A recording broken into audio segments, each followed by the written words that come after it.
Sophia, an amazing job acting. My idea of her coming in here being a joke, I'm sorry. I'm completely sorry for that idea to think that you weren't going to bring it to this level, similar to Kevin Hart on the True Story. Go watch it if you haven't. Mm-hmm. She did an amazing job acting.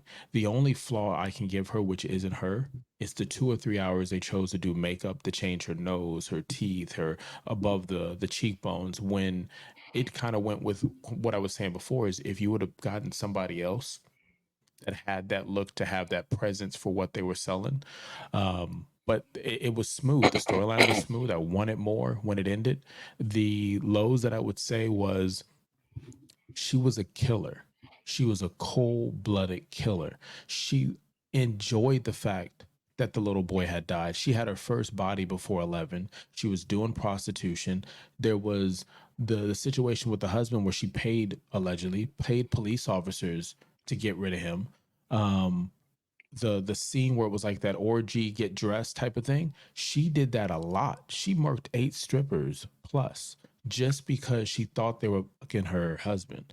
She literally gave no fucks about killing people. And the Dayland scene, which is historic in the drug industry, they didn't really specify it as much. She was fucking up their money. And what I mean by I just want to jump in and let the audience know that 90% of the stuff he just said is not in this show at all. So I'm just and it's an amazing story in which, like, even the fashion, she designed bras and panties to hold drugs. She was doing Victoria's Secret before Victoria's Secret. There was no mention for the most part, other than the beginning of Pablo Escobar. Pablo was the plug. She was the supplier. She taught Pablo how to do it. They actually had calls. They went on like not anniversaries, but like birthday parties. They would show up together because of the fact that their influence was big, and she was running it so well they couldn't kill her. And the reason, like I said before, like she was effing up their money because she didn't give a fuck about killing people.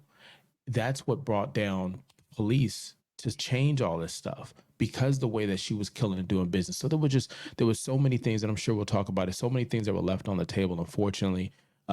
That would be the only bad for it, because it was just such a deep story, such a dark story. And I felt like they were trying to paint her as this person who's like, I don't want to kill, and I'm torn in between. She gave no fucks. She dated a dude towards the end of her life, and he was cheating. She tried to kill his. He just happened to survive. Towards the end of her life, she actually goes crazy and doesn't leave the house. She's completely paranoid, and they don't really mention that other than the cocaine crack type of thing.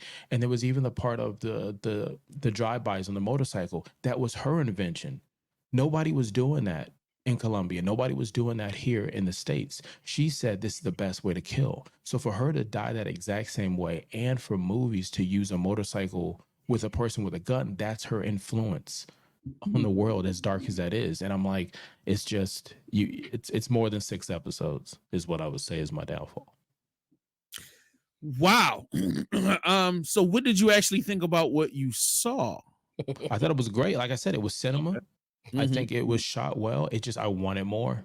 And Mm-hmm. I wanted more realism that was inside of it. And which is, I felt like you unfortunately you left things on the floor for parts of the story that you really didn't need. But great performances from Riri, whatever. I mean, the women right now are loving him. They would have made that same call and they would have risked it all for him. I thought they did a really good job of who they had in place in certain storylines, like the guy at the airport with the sword. It wasn't a sword, it was a bayonet from World War II that was used, but that was 100% real. That's how she got down. She didn't give a fuck. If you were in that store, just a regular shopper, and there was a hit going on, she did the hit. She didn't care. So it was, some of it was real, but it's so much darker, and I think it would have been really good to see that play out. Now, let me ask you this question before I let Eddie jump in. Do you feel like if they had told the story the way it really happened, do you feel like the public would enjoy the show? And let me be more specific. Do you feel like women would connect to the story, or would there be a public outcry of, hey, you're making us look bad, or you're making us, you know? No, the way I look at it is like, and I know it's not the same world or realm there are women who are business people who don't give a fuck. They're just as cutthroat as anybody else, whether they're lawyers, whether they're in the marketing, whatever the case is. So there were women that were drug dealers. There were women that were smugglers. There were women that were doing other stuff. So you're telling me that you're okay with Pablo and all those other movies, whether, Al Pacino, you're watching all these movies, they can do it. But you're saying a woman can't. So where are we going with the whole equal thing? This is facts. We're not making up a story.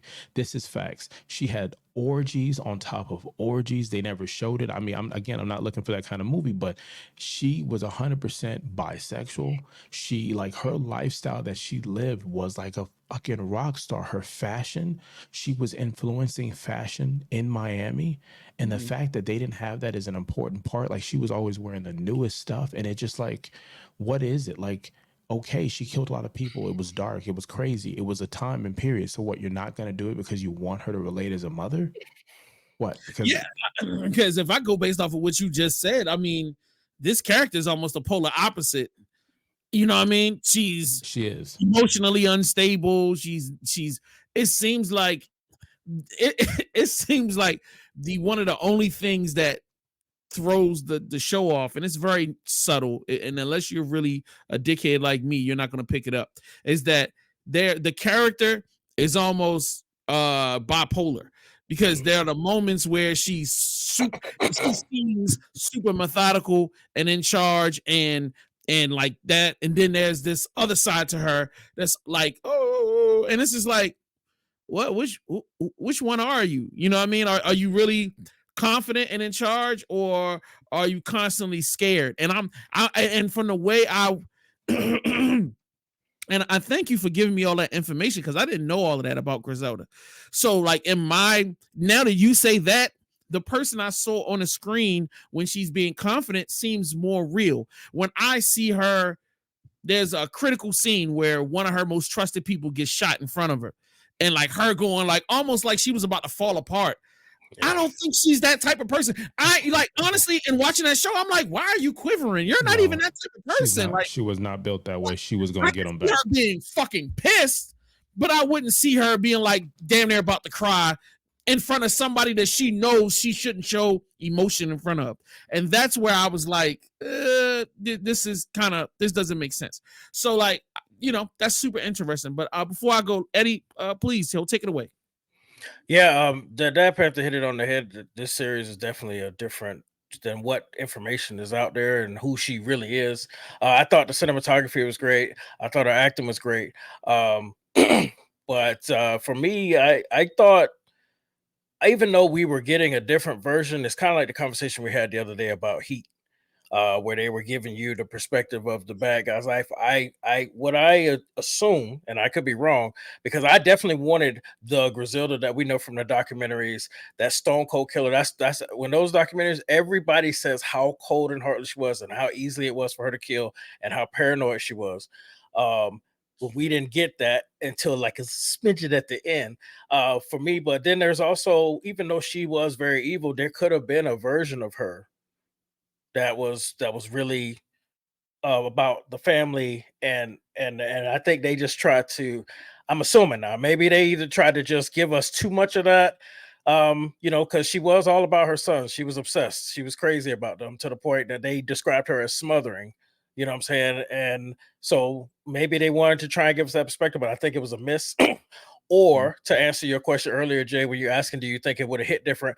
I do feel like, even though there's a reality to women that are in this game, I do feel like, what's Sophia probably wouldn't have taken the role, because we are impressioned by the stuff we see, and then sometimes that carries with you no matter years later what role you do. And I feel like Netflix and Sophia didn't want it to be that dark, even though all those facts were there. Like, there's at least 3 documentaries out there that's given all the information that the Dad Panther gave.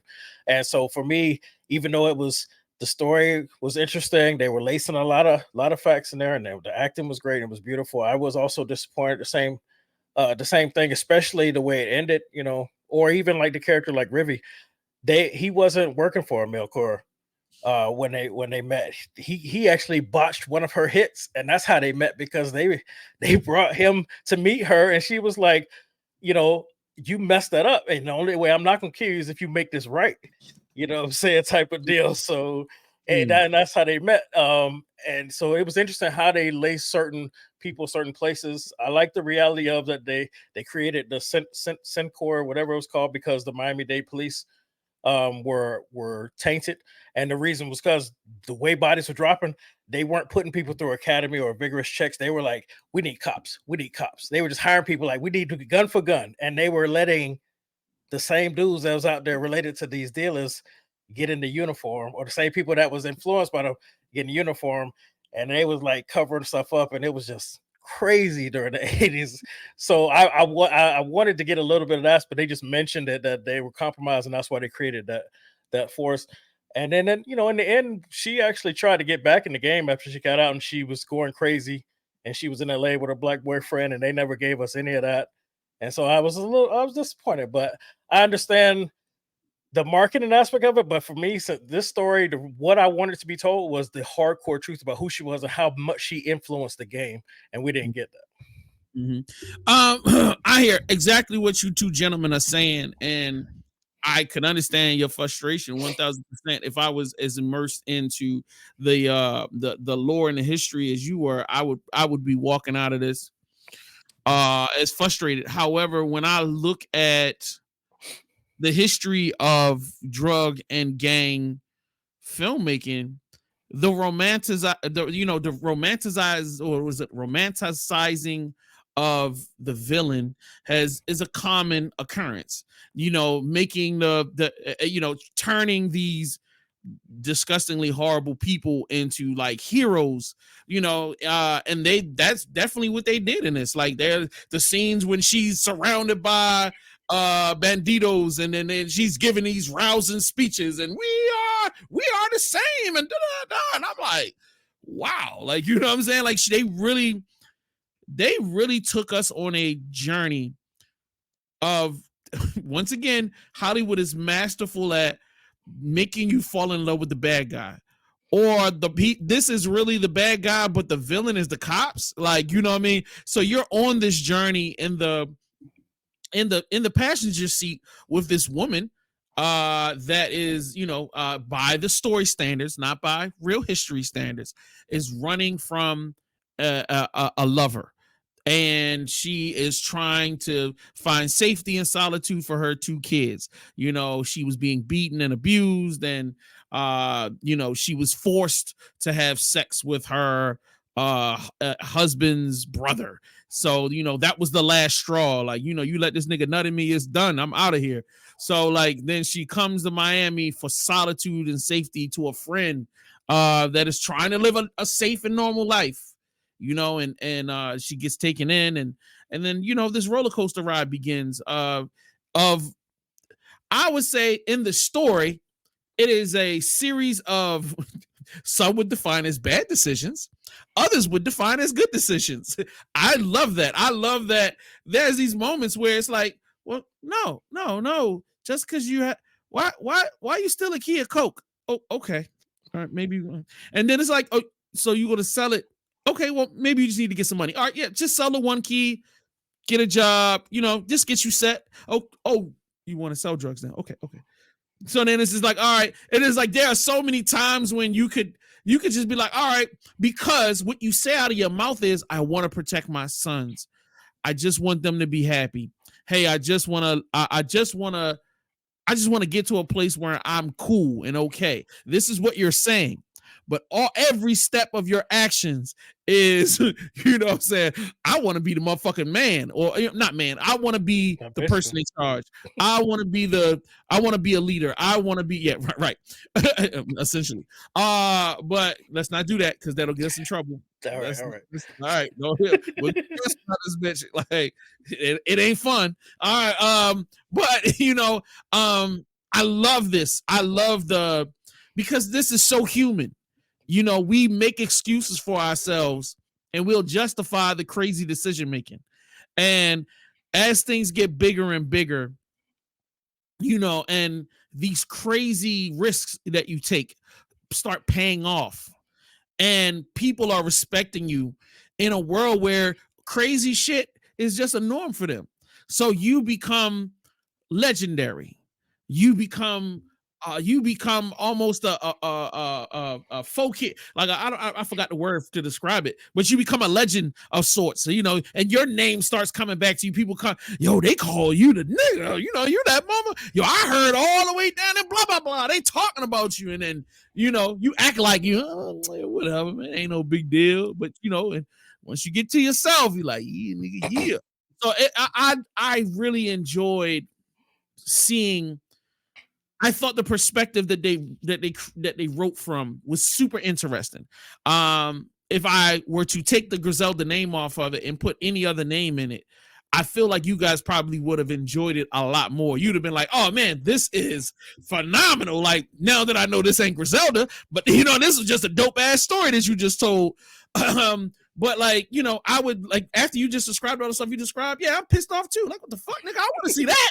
I don't want to see this. Like, this is a watered down Disney version of what really happened. You Absolutely. Know, but as a Hollywood executive, this is exactly the show I'm greenlighting.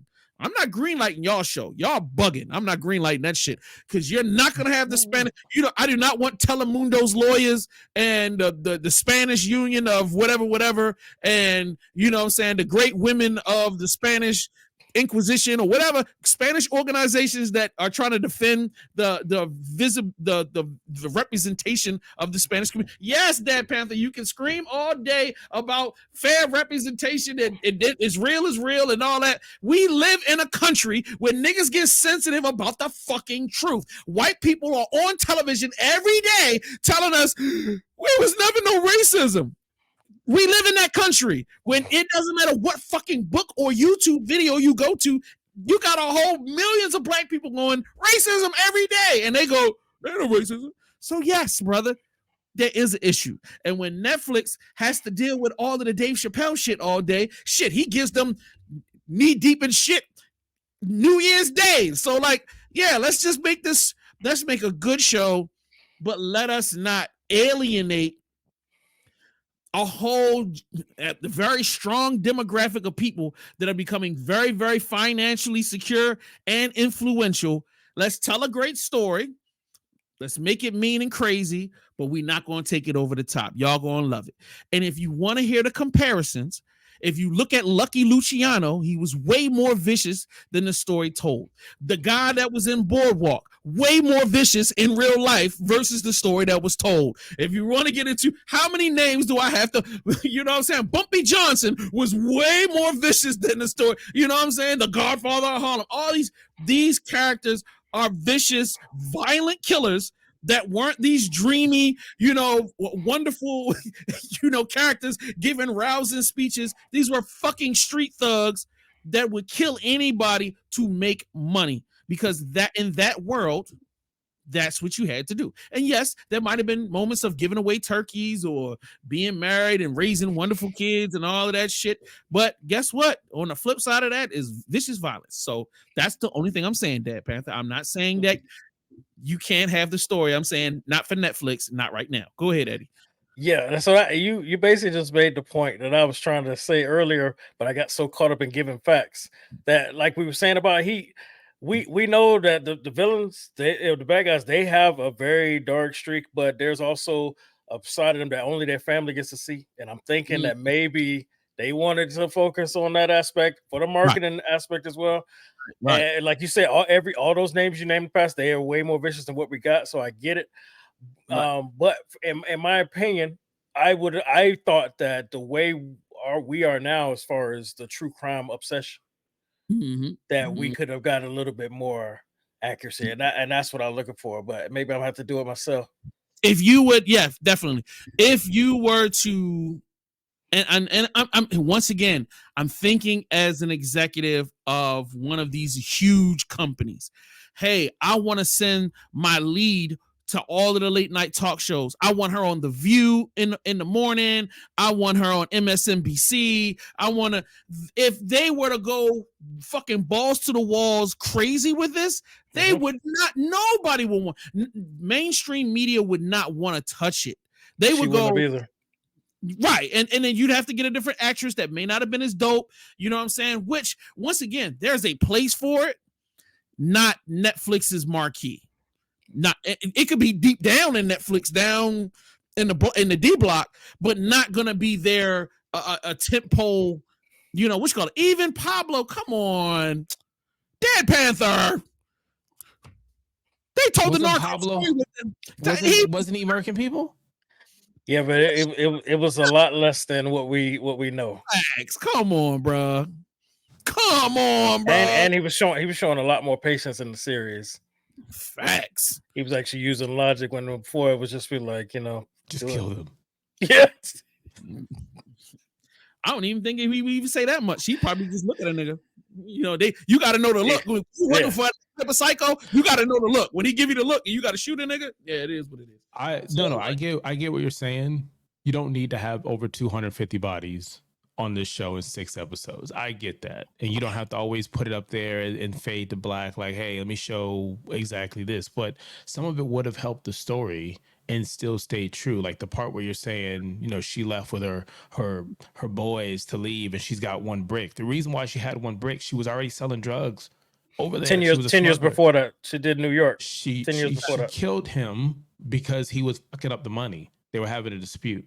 Like there were certain things where it's like it could have stayed true to it, but you still kill buddy. It's because once you do that, it takes away. We're talking about storytelling. I'm trying to tell a story where women can immediately connect to the character. We're talking about emotional manipulation. It makes it harder for me to emotionally manipulate the audience when you bring her in as cold. Like, you know what I mean? So like that, it sets up Psycho from the beginning. So by them rolling her into the story, you know, with the perception of her running away from an abuser, now women immediately are jumping in. I've dealt with this, or I know somebody that's dealt with this. I hate that. Hey, you know, I'm so glad we're not living in that time period anymore. You know, they're immediately going through a million emotional things that connect them to the character. Go ahead, Eddie. Yeah, basically to piggyback on that is now the women are rooting for her. They're attached because of that emotional situation. Now they want to see her win despite what she got to do. It's basically justifying all the fucked up shit that's coming. Exactly. So like I hear now playing up the fashion part, definitely should have done that. You know, playing up the bra making and all that, definitely should have done that. You know, you could have ratcheted up the violence just a smidge more, even though I feel like if you go back and watch it again, you'll realize there's a shit ton of violence in this. Like there was never an episode that didn't involve a bunch of killing. But yeah, I hear what you. I'm not saying that you're wrong. The only thing I'm saying is I am the executive producer of this film, and I want to get my Oscar, my Emmy, Regis and Kathy Lee. You know what I mean? I want to be able, I want my mom to not look at me as a monster. You know what I'm saying? I want my female family members to not look at me like, yo, is this, because let me tell you, you write that character, you can say that at the dinner table. That's how she really is. They're going to be like, that's how you feel about women. That's how you see me. That's how you see us. Bro, people hang on to that. You're not lying. How many years did you guys hate Michael Rappaport after her learning his racist sniping ass? You know what I'm saying? Every time you saw him on screen, like this motherfucker. And it'd be years later. There's some residual there. I'm just saying, there's still a little. Sorry, Michael. So you see what I'm saying?